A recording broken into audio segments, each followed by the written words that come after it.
عرب کے اندر سال کے بعد عورتوں کا ایک میلہ لگتا تھا خانہ کعبہ کے پاس.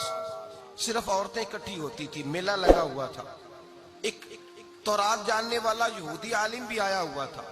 وہ بیویوں کے مجمع پہ نظر ڈال کے کہنے لگا, بیویوں مرد کا کام تو کوئی نہیں عورتوں کے مجمع میں بات کرنا, لیکن میں تمہیں ایک پیغام دینے لگا ہوں. اللہ کے آخری رسول جو مکے میں پیدا ہونے والے ان کے آنے کا وقت قریب آ گیا ہے. وہ بیوی بڑی خوش نصیب ہوگی جنہیں ان کی رفاقت ملے گی. عورتوں نے جب دیکھا کہ مرد آ گیا عورتوں کے میلے میں تو انہوں نے ڈانٹا جھڑکا, کہا چل اٹھا اپنی کتابیں اور نکل جا. حضرت خدیجہ کہتی ہیں باقیوں نے ڈانٹا پر میں نے بات پلے سے باندھ لی. میں نے پلے سے باندھ لی اور میں انتظار کرنے لگی کہ اللہ کرے وہ نصیب میرے ہی ہو, اللہ کرے مقدر میرا ہی کھلے. آپ فرماتی میں تسبیح پڑھتی, درود پڑھتی. میں اس زمانے میں جو اللہ کا ذکر جس طرح ہوتا تھا وہ میں شروع کرتی, اور جب فارغ ہوتی تو میں التجا کرتی کہ اللہ میرے نصیبے کھول دے. کہتی ہیں آہستہ آہستہ آہستہ آہستہ میں حضور کی تعریف سننے لگی. آہستہ آہستہ تعریف سننے لگی. نبی پاک صادق ہیں, امین ہیں, سچے ہیں, دیانتدار ہیں. اس برے اور میلے معاشرے میں بھی وہ سب سے اعلیٰ بھی ہیں اور سب سے اجلے بھی ہیں. وہ سب سے پاکیزہ ہیں. میں سننے لگی تعارف. آہستہ آہستہ میں ان کی گرویدہ ہونے لگی. ادھر نبی پاک صلی اللہ علیہ وسلم اپنے چچا جناب ابو طالب کے پاس رہتے تھے. قحط آ گیا, حالات بگڑ گئے.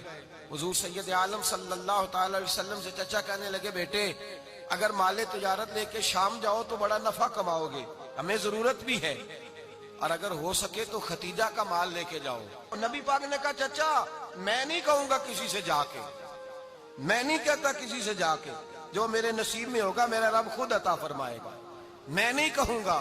مصطفیٰ نے تو نہیں کہا. حضرت خدیجہ رضی اللہ تعالیٰ عنہ کہتی ہے میں نے خود اپنی خادمہ کو بھیجا. میں نے کہا جا کے پوچھو تو صحیح کہ میرا مال قبول ہوتا بھی ہے کہ نہیں, پوچھو. نبی پاک صلی اللہ علیہ وسلم سے پوچھا. حضرت خدیجہ کی خواہش ہے کہ آپ مال لے کے جائیں. حضور نے قبول کر لیا. جناب خدیجہ الکبریٰ رضی اللہ تعالیٰ عنہ کے غلام تھے, میسرہ ان کا نام تھا. جناب خدیجہ نے ان کو ساتھ بھیجا. فرمایا تین باتیں ارشاد فرمائی. ایک تو فرمایا سارا رستہ غور سے دیکھنا میرے نبی کے ساتھ کیا معاملات درپیش ہوتے ہیں. ابھی اعلان نبوت نہیں کیا. فرمایا ذرا غور کرنا, میرے مصطفیٰ کا مطالعہ کرنا اور مجھے واپس آ کے سبق سنانا. وہ جو تم نے چہرہ بددعا کی تلاوت کی ہو ذرا مجھے واپس آ کے سنانا. جنہاں نے دل پر جانی ڈٹھا ہو اکھیاں ہی تک لیاں, تو ملے ہو تے ساجن ملیا ہوں ناسا لگ پئیاں. ذرا جا کے نا تلاوت کرنا اور مجھے دکھ. اور دوسرا فرمایا تم میرے غلام ہو تو مصطفیٰ کے بھی غلام بن کے رہنا. میں سنتی ہوں کہ کردار کے, افکار کے, نظریات کے, عظمت کے بلند و بالا, وہ جیسے کہیں ویسے کرنا. اور تیسری حضرت خدیجہ نے نصیحت فرمائی.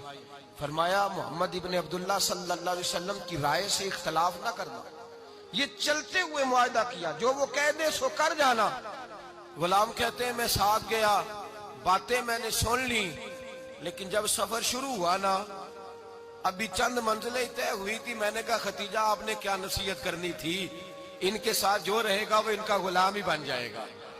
ان کے ساتھ جو رہے گا تو اجے میرا محبوب نہیں ڈٹھا جن ویکھ کے چن شرماوے. جے رکھے ہاتھ پھلاں وچ ہاتھ نال پھلا رل جاوے, تے ادھی راتی چن چڑھ جاندے جدوں جلوہ فرماوے. مایا جو بھی ساتھ رہتا غلام ہو جاتا. میسرہ کہتے میں گیا, تجارت شروع ہوئی. کہتے ہیں نبی پاک صلی اللہ علیہ وسلم جب منڈی میں پہنچے تو لوگ قسمیں اٹھا اٹھا کے مال بیچ رہے تھے. اللہ کے محبوب جب گئے نا تجارت کرنے تو ایک آدمی کہنے لگا چلو معاذ اللہ بتوں کے نام تھے لات و منات, کہنے لگا لات کی, عزا کی, منات کی قسم اٹھاؤ. تو نبی پاک فرمانے لگے ان کی قسم اٹھاؤں جن کا میں نام لینا بھی پسند نہیں کرتا. ابھی اعلان نبوت نہیں کیا. اور فرمایا ویسے بھی میں قسم دے کے مال نہیں بیچتا, خریدنا ہے تو خریدو, نہیں خریدنا تو نہ خریدو. کہتے ہیں لوگ قسمیں اٹھا اٹھا کے پیچھے جاتے تھے, پر میرے نبی جس سے رخ پھیرتے تھے وہ نبی پاک کے پیچھے ہو جاتا تھا. ماتے کئی گنا زیادہ نفع کمایا. ہم رستے میں تھے, حضور ایک درخت کے نیچے آرام کرنے لگے.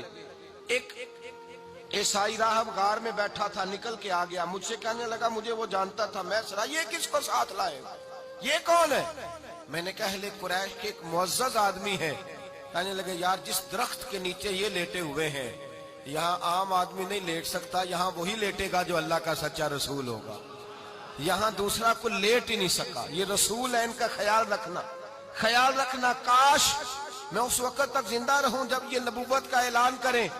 میسرہ کہتے ہیں میں غلام ہو گیا, نبی پاک صلی اللہ علیہ وسلم کی ادائیں مجھے بھانے لگیں. جب واپسی پہ نکلے تو گرمی بڑی شدید تھی. فرماتے ہیں جب دھوپ تیز ہوتی تو بادل کا سایہ آ کے حضور پہ سایہ کر دیتا. بادل کا ٹکڑا نبی پاک پہ.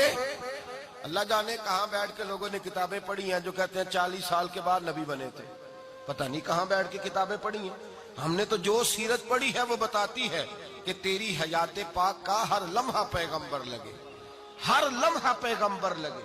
یہاں تو وہ لوگ جو کئی سال پہلے 20 اور 25 سال پہلے حضور سید عالم صلی اللہ علیہ وسلم کی رفاقت میں رہے, وہ اعلان کر لوگ پتہ نہیں کہاں بیٹھ کے کتابیں پڑھتے ہیں, کہاں بیٹھ کے. میرے نبی پاک سے صحابہ نے پوچھا حضور آپ کب نبی تھے؟ فرمایا ابھی آدم کی مٹی گوندی جا رہی تھی, ابھی آدم کی مٹی گوندی جا رہی تھی, میں تب بھی اللہ کا رسول تھا. میرے بھائی نبی رحمت سید عالم صلی اللہ علیہ وسلم کے غلام حضرت ختیجہ کے غلام کہتے ہیں واپس آیا, اور پہلے بھی کئی دفعہ حضرت ختیجہ کا مال گیا تھا, بڑے نفع آئے تھے, پر جو نفع اس سال آیا وہ پہلے کبھی نہیں آیا تھا. کہتے ہیں مجھ سے حضرت ختیجہ کی سہیلی بھی بیٹھی تھی, میں بھی آ گیا, اور جناب ختیجہ کی سہیلی کہنے لگی چل مال کے بارے میں کچھ بتا, کتنا بکا؟ میں نے کہا مال چھوڑو, مصطفیٰ کی سنو.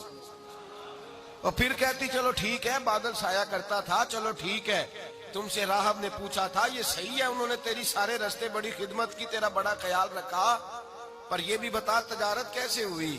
تو میسرہ کہنے لگا زندگی میں نے بھی ساری گزار دی ہے, پر اس رسول کے ساتھ 4 دن ہی گزارے ہیں. حد ہو گئی مجھ سے, اور کچھ نہ پوچھو, اور کچھ نہ پوچھو. آ میرے دل آمنہ کے لال کی باتیں کرے, اور کچھ نہ پوچھو, بس ذکر ان کا چھیڑیے ہر بات پر, اور چھیڑنا شیطان کا عادت کیجئے. بس مجھے حضور کے تذکرے بیان کرنے ہیں, ذکر مصطفیٰ کرنا ہے. حضرت ختیجہ الکبریٰ بڑی متاثر ہوئی, کہتی ہیں مجھے درجنوں لوگوں نے پیغام نکاح دیا تھا, پر میں نے سنی نہیں تھی. میں نے نفیسہ کے ہاتھ پیغام بھیجا, میں نے کہا میری عمر 40 سال ہے, ان کی 25 سال ہے, اور میرا احوال اور طرح کا ہے. وہ شہنشاہ ہے, جا کے پوچھو تو صحیح, بھلا میں قبول ہوتی ہوں؟ پوچھو. نفیسہ کہتی ہیں میں آئی تو وہ خاتون جن کے لیے لوگ بڑے بڑے قریش پیغام دیتے تھے, پیغام لے کے آئی. تو رسول پاک نے عجیب رنگ بیان کیا اپنی سیرت کا. جب میں پہنچی میں نے کہا ختیجہ نکاح